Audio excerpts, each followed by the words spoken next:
नमस्कार, मैं आपका मित्र सर्वमित्र। मसला है कौन राहुल गांधी। अब वही राहुल गांधी विपक्ष के नेता बन गए हैं सदन में। दरअसल आपको याद होगा कुछ समय पहले ही देश के प्रधानमंत्री मोदी साहब के मुख से यह शब्द निकला था कि कौन राहुल गांधी।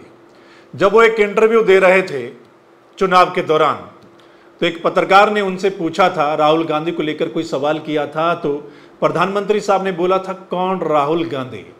यानी एक तरह से तंज था वो राहुल गांधी पर। लेकिन आज उसी राहुल गांधी से मोदी साहब ने सदन में हाथ मिलाया है और मोदी साहब और राहुल गांधी दोनों नए बने स्पीकर को छोड़ने गए हैं उनकी कुर्सी तक।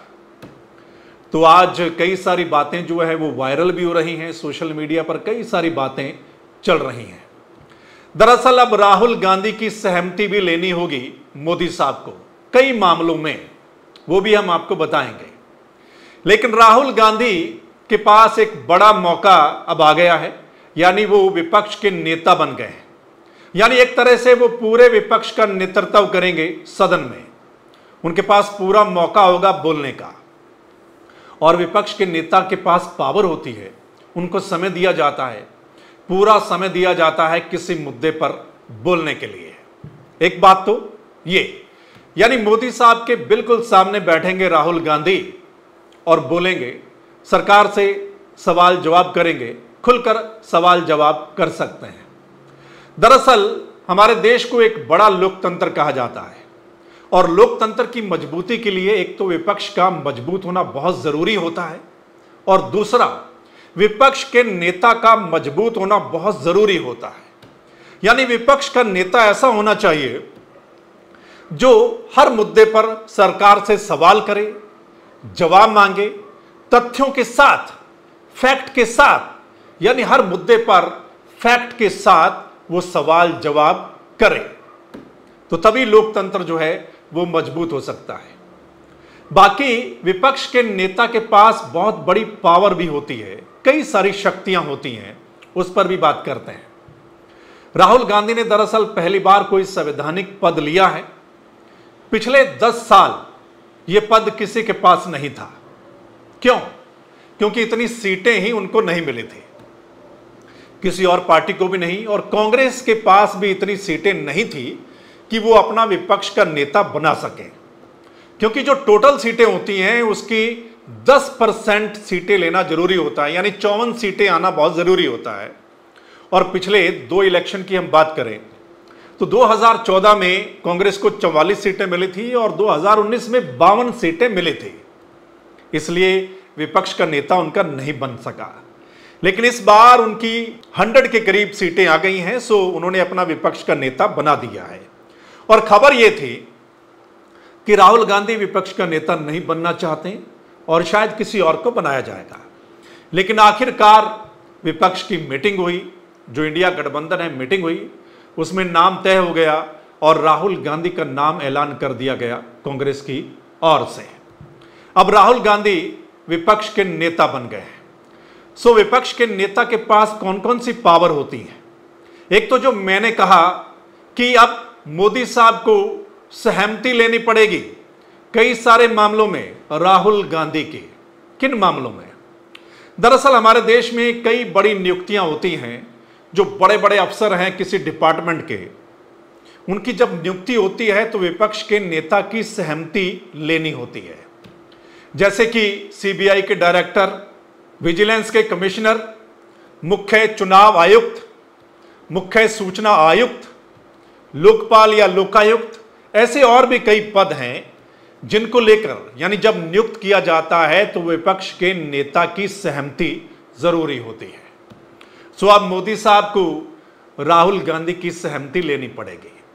मोदी साहब और राहुल गांधी ने एक दूसरे के बारे में बहुत कुछ बोला है इस इलेक्शन में, और इलेक्शन से पहले भी आपने सुना होगा। यानी इलेक्शन के दौरान विपक्ष की ओर से, राहुल गांधी की ओर से क्या कुछ बोला गया, और उधर मोदी साहब की ओर से भी बहुत कुछ बोला गया। यानी ये दोनों नेता आमने सामने थे। और पिछले कुछ समय की अगर हम बात करें तो राहुल गांधी की इमेज काफी डेवलप हुई है। आपने देखा होगा राहुल गांधी की पहली यात्रा जो उन्होंने की थी, उसके बाद दूसरी यात्रा उन्होंने की, और इस बीच जिस हिसाब से वो बोल रहे थे, सरकार को घेर रहे थे, कई सारे मुद्दों को लेकर सरकार से सवाल कर रहे थे, तो मतलब राहुल गांधी की छवि जो है वो काफी डेवलप हो गई थी। और कहीं ना कहीं राहुल गांधी की उस छवि से बीजेपी बैकफुट पर भी दिखाई दे रही थी। कहीं ना कहीं बीजेपी को डर तो था राहुल गांधी की उस छवि से, और आपने इलेक्शन के दौरान ऐसा देखा भी होगा।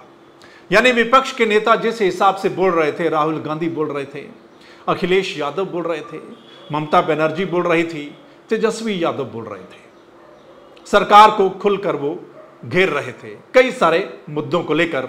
यानी कई सारे मसले बड़े अहम थे इस चुनाव में। लेकिन अब चुनाव निपट गया है, सरकार एक बार फिर एनडीए की बन गई है, सो इंडिया गठबंधन बिल्कुल सामने बैठेगा। यानी विपक्ष काफी मजबूत होकर सामने आया है। तो विपक्ष मजबूत है और राहुल गांधी भी ऐसा लग रहा है कि मजबूत विपक्ष के नेता के तौर पर दिखाई देंगे। यानी उनको खुलकर बोलने का मौका मिलेगा, क्योंकि विपक्ष के नेता को पूरा टाइम दिया जाता है। किसी भी मसले पर अगर बहस चल रही हो सदन में, तो विपक्ष के नेता के पास पूरा समय होता है, वो खुलकर सरकार से सवाल जवाब कर सकता है, बहस कर सकता है, और पूरे विपक्ष का वो नेतृत्व करता है। यानी विपक्ष का नेता सरकार की ओर से लिए गए आर्थिक फैसलों की समीक्षा कर सकता है और उस पर टिप्पणी कर सकता है। बाकी जो एक लोक लेखा समिति होती है उसके प्रमुख बन जाएंगे, जो कि सरकारी खर्चों की जांच करती है। तो ये बहुत बड़ी बात है। यानी राहुल गांधी सरकारी खर्चों की जांच भी करेंगे, और जो आर्थिक फैसले लिए जाते हैं सरकार की ओर से उस समिति में भी होंगे, समीक्षा करेंगे और उस पर टिप्पणी भी करेंगे। देखना बहुत दिलचस्प होगा इस बार जब सदन चलेगा और सामने बैठे राहुल गांधी सवाल जवाब करेंगे। राहुल गांधी आज काफी समय बाद कुर्ता पजामा में नजर आए, अदरवाइज आप उनको टी शर्ट में देख रहे थे काफी समय से। जब से उन्होंने यात्रा शुरू की थी, पहली दूसरी यात्रा, तो वो हमेशा टी शर्ट में ही दिखाई देते थे, ज्यादातर सफेद टी शर्ट में। लेकिन आज राहुल गांधी सफेद कुर्ता पजामा में सदन में पहुंचे। हालांकि स्पीकर एक बार फिर ओम बिरला बन गए हैं, यानी कि वो बीजेपी के नेता हैं। लेकिन एक रिवायत होती है कि स्पीकर साहब को जब छोड़ने जाना था कुर्सी तक, तो राहुल गांधी भी वहां पहुंचे, और आपने देखा कि पहले स्पीकर से हाथ मिलाया, फिर मोदी साहब से हाथ मिलाया, और दोनों जो हैं वो स्पीकर साहब को कुर्सी तक छोड़ने गए। तो यानी सदन में दो नेता बड़े अहम होते हैं, एक तो जो प्रधानमंत्री साहब होते हैं और दूसरे नेता विपक्ष। और विपक्ष के नेता के पास कई सारी और पावर होती है।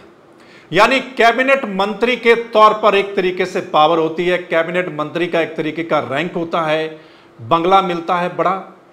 और आपको पता है पहले राहुल गांधी से बंगला वापस ले लिया था, आपको याद होगा।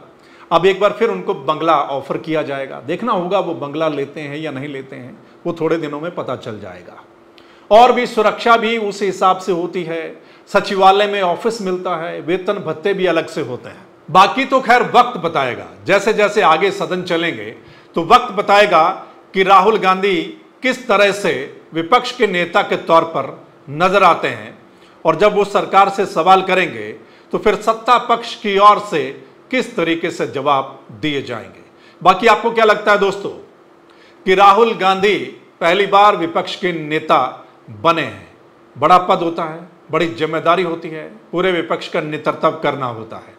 क्या कहेंगे आप? जरूर अपनी राय इस वीडियो के नीचे कमेंट करके दीजिएगा, और अगर आप इस वीडियो को शेयर करेंगे तो तमाम लोग इस पर अपनी राय दे पाएंगे। और अगर ये चर्चा आपको ठीक लगी तो आप इस चैनल को यानी द मसला को लाइक, फॉलो, सब्सक्राइब कर सकते हैं, ताकि जो हमारा अगला मसला होगा, अगली वीडियो होगी, वो आप लोगों तक पहुंच जाए। चलिए फिर मिलते हैं अगले मसले के साथ।